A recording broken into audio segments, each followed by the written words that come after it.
Ladies and gentlemen, boys and girls, people of all ages, my name is David Popovich, aka the Bookworm, and welcome to Bookworm Reviews.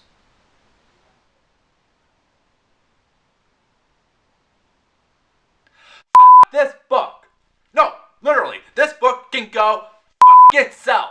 The sheer audacity this book claims is a spit to the face. A literal spit to the face to everyone affected by the event. There's your review right there. This book sucks. Done. End of story. Have a nice day. Bye.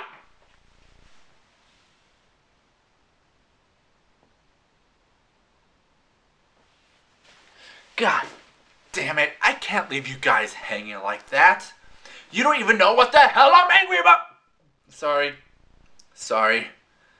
It's not you.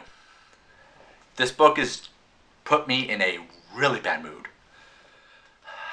I promised you guys a review, and damn it, I'm going to give it to you. Even if it kills me. The lengths I go for you people. I'll try to keep things civil. Keyword being try. Okay, deep breaths.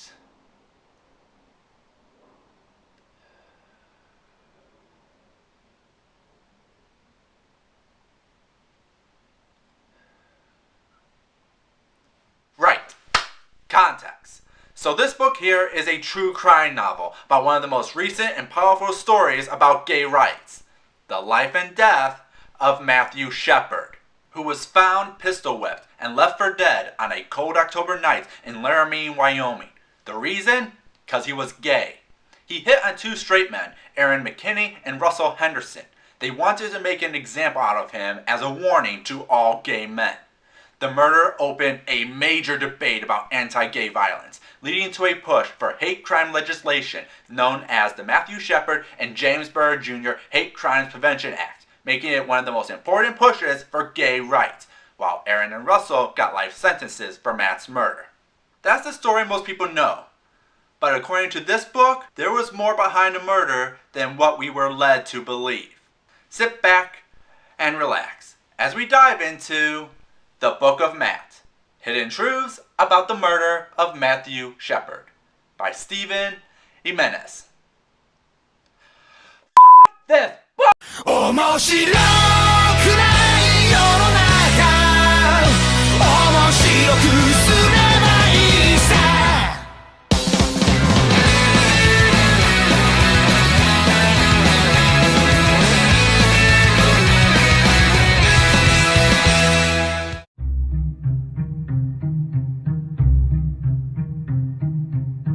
The Book of Matt presents to us a theory that the murder of Matthew Shepard wasn't about him being gay, but instead about meth. How Matt was a major dealer in Wyoming, who Aaron McKinney, who also used meth, robbed to pay his drug debts. But also states that Matt and Aaron knew each other and engaged in homosexual activities. Yeah! That is what the book is about. Everything that we knew about the Matthew Shepard murder was wrong. That's a pretty ballsy statement, taking one of the most prolific gay rights moments and revealing what we were told was a lie. Do you see why I'm angry at this book? I first heard about the book through Think Progress's review. They hated the book for being a shoddy, distasteful portrayal of the event, which made me think, oh boy, easy target. Just read the book, explain what fails about the book, and for once do something that I'm genuinely angry at. Bing, bang, boom. We dance, we kiss, we schmooze, we carry on, we go home happy. What do you say? Come on. How is some right-wing conservative trying to prove how Matthew Shepard's murder was an example of how liberal media was helping the gay agenda? Then I found out it was written by a gay man. Why would a gay man try to prove Matthew Shepard's murder was wrong? It's like a cow eating a burger. Why would you do that? Well, according to Steven, while researching for a screenplay, he discovered an anonymous letter describing how the events being told to us were wrong, which made him wonder to look deeper into the case. But again, why?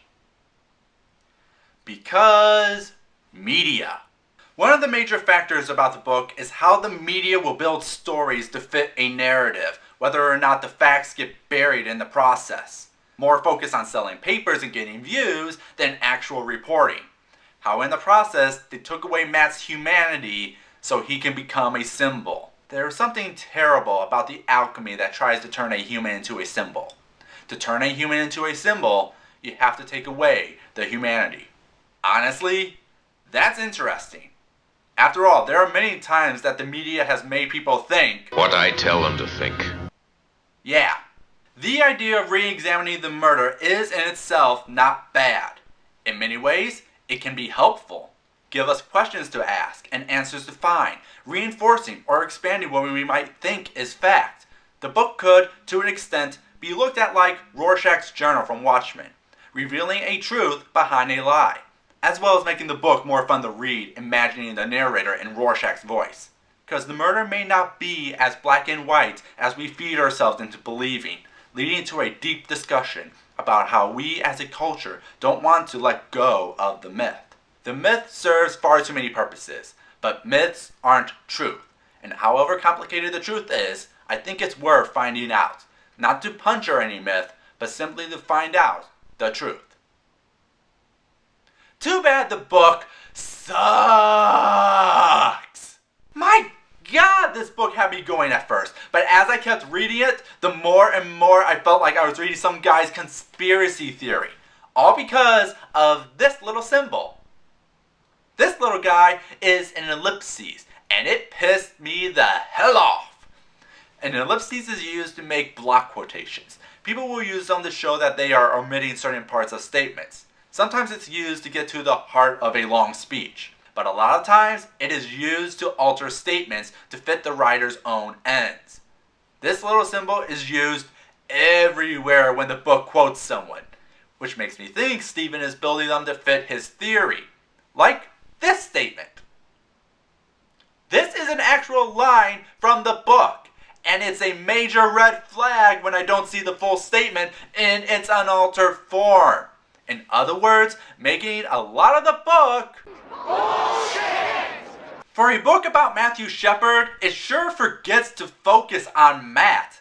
The guy is so focused on proving his theory of how drugs were connected to the case that Matt is almost a second thought.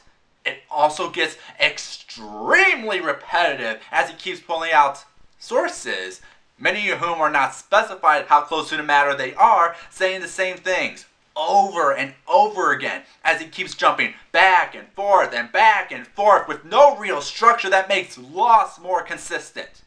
This book was a chore to read. The only thing I can respect about this book is the idea of questioning symbols. But by God, do the results fail to meet the standard!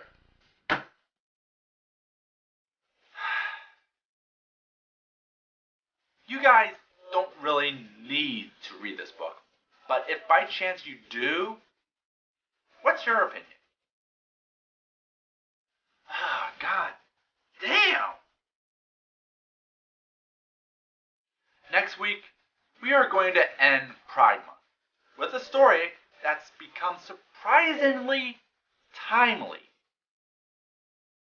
Till next time.